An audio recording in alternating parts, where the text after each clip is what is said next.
Welcome back, my friends. As I mentioned in my roundup video that had lots of different builds, Dragonmancer is super popular right now and has lots of different carries. This is going to show you one of those lots of different carry options. But before we see exactly where this game goes, hey, if you like this content, go ahead, subscribe, like, comment, do all the things that help the YouTube algorithm so the video can get seen by lots and lots of people. Unless maybe you're not doing that because you don't want the builds to get out there and you want to advance by yourself. I understand this now. Now this game started with the usual non-committal nonsense where I'm not sure what I'm doing. It hasn't shown me really any champions that are going to make a difference in how I'm going to build, and it hasn't given me anything special until now. Prismatic Augment with the clear, you take it if you get it, new recruit. But what is this build going to be?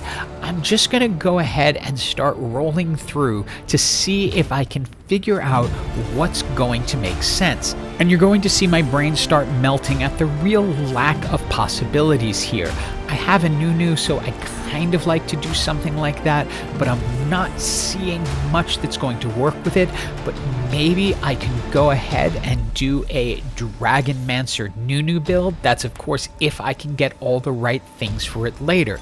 At this point though, with an extra person on the screen, I just go ahead, set the Dragonmancer, and hope that I'll be able to win these fights.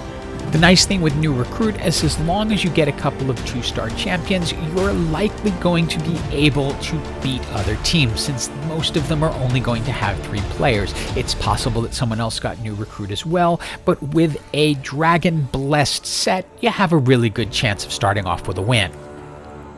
Next item choices, nothing really jumping out at me, so I'm going to go ahead and pick up the needlessly large rod. I normally don't show you all the rolling, but I want you to see it because you'll see sort of how this all kind of came together. I'm picking and choosing, looking through, then I see the opportunity to grab Karma and make her a 2-star champion, and decide to give up on any concept of astrals and go ahead and make the Morellonomicon on Karma so she can do additional damage when she ults. I am holding on to that Nunu because if I can make Dragonmancer Nunu, I'm certainly going to do it. But for right now, having Karma be able to burn people in an AoE is going to be pretty good. I also have a tier on that Malphite, and if I can get a second one, a blue buff will be really good on Karma as well. As you can see from my bench, I'm sort of aiming up for the Dragonmancer Tempest type build, having a Lee Sin, a Kiana just hanging out, ready to go in. I put in the Sejuani at this point because she will give a health bonus to the entire team as just being part of the guild. Since I'm running a couple of bruisers, I felt it couldn't hurt. Our next item is going to bring things into a little bit more focus. I now have the ability to grab an additional tier of the goddess, which I can pair up with the one on Malphite to make a blue buff, put on Karma so she'll be casting a lot, and with that Morellonomicon be doing a lot of burn damage. We're going to go ahead and bring in Nunu also for the Cavalier buff, and then make Karma our Dragon Blessed champion. So right now we have a mishmash front line, but that's okay because we have that extra player and it's able to hold everything in place. Karma is just throwing out those little globes that are applying the burns, which is keeping their spirit visage from really doing what it could and healing that champ back to full health, and it allows us to win this match. Our next set of augments come in and they say, hey, did I hear you wanted to do something with Dragonmancer? Because we can take care of that for you. And so we can go ahead and get the Dragonmancer crown that comes with a hand of justice, and we have a Nunu on the screen. So we can create Dragonmancer Nunu if we want. But psych! Instead, I want to try something. I go ahead and put the Hand of Justice onto Karma, and for the moment I turn Skarner into the 6th Dragonmancer. Just because he's a 2-star unit, he's going to be stronger than Nunu at this moment, and for the moment, seems to be the right move. When I get offered the loaded die, I have a thought. of what I could do with it that might make this a lot of fun and see if something will actually work. So I debate with it, but go ahead and do it and then immediately use it on Karma. I think this might be a chance to get a gold 3-star Karma and see if she can carry all the way through. I am now 1 Karma away and still holding strong. This team is doing exactly what I want it to do in that the front line is holding things back and Karma is just able to continue to throw those orbs of death out that do just enough burn so the other teams can't recover from them. You may have noticed I also put a Nyla on the team. She is there mainly to just jump into the backline and distract their backline while Karma does most of the damage. You can see it works out well in holding things back, and this comes down to a 1v1 fight that Karma just pulls off the spell in time. For the final augment, I can feel the hand of Gary at his keyboard. Real quick, Dragonmancer crest.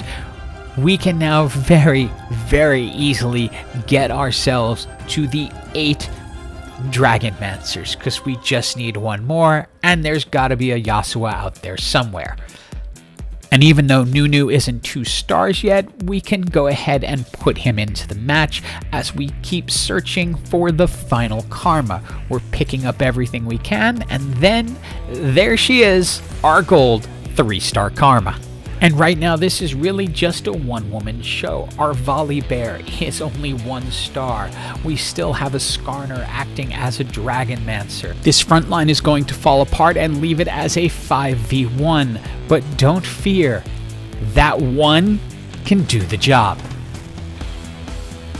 And it is Treasure Dragon time, and it doesn't take much for me to go, I really like this.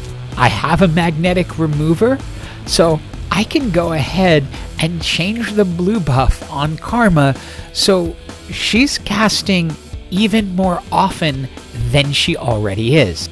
And we will allow the one-woman show to continue. You can see Karma is just tearing apart this other Dragonmancer team, and it's ultimately going to come down to a 2v1 and then a 1v1 of Karma versus Karma. Look at the damage. Since Karma's a Jade, I brought in a Gnar to give us the Jade bonus, and then since I have Nyla in there, as a Dragonmancer, I can go ahead and create an additional assassin.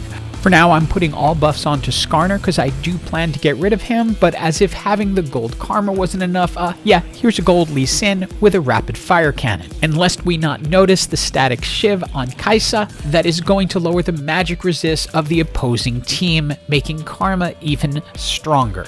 Actually love this round because they had a rocket propelled fist that pulled Karma away and she just went, yeah, I don't care. I'm gonna do enough damage anyway that I'm going to end up taking out your entire team and dwarfing my whole team on the damage charts. I finally found a champion worthy of replacing Skarner, and that's going to be Jace, because that's also going to give us the shapeshifter bonus for Jace and Gnar. So he will be pretty strong jumping into their backline and also adding to our Dragonmancer count.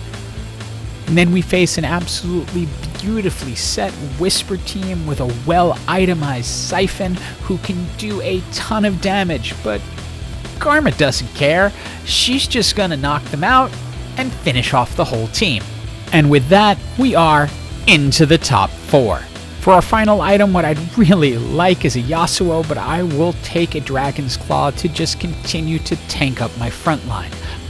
I'm rolling in the hopes of finding the Yasuo so I can get to my 8 Dragonmancers, but in lieu of that, I can do something absolutely sinister. When Soraka heals at 20 health, she's going to take an additional player off the board. Then I get the chance to get my Yasuo, and boom! 8 Dragonmancers and a Soraka. So I have everyone at a real disadvantage now. Of course, we have our obligatory Lagoon team that makes it into the top 4 because they always seem to do that. But Karma doesn't care. She is just going to destroy things. And remember, when Soraka throws her heal, because I'm already at 20, it's taking one of their players off the board. Soam has good items, but it's just not enough to withstand the damage that Karma is putting out. It's now down to a 1v1 against that very same Lagoon team. They have lots of 3-star champions, the 3-star Kaisa, the 3-star Talia, but their Nyla is only 1 star, and that's going to be the thing that they need, or would have needed, I should say, to get through us. Karma is just too strong. And we finish this game with the perfect score, not having lost. Hope you enjoyed this video and seeing Karma carry, and as always, have an absolutely awesome day.